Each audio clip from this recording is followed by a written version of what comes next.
Now we are dealing with all the anterior chamber of the eye or the anterior compartment of the eye. The next structure that we are going to see is the iris. So imagine a case of an anterior compartment inflammation like uveitis or iriditis.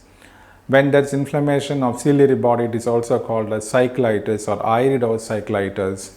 In such conditions, what can happen is, so they do a procedure called as an iridotomy in order to treat the disease of the iris.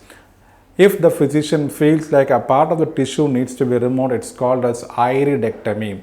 And this iridectomy can be done in two ways. One as sectoral iridectomy, where a part of the iris will be removed or a quadrant of the iris is just being removed.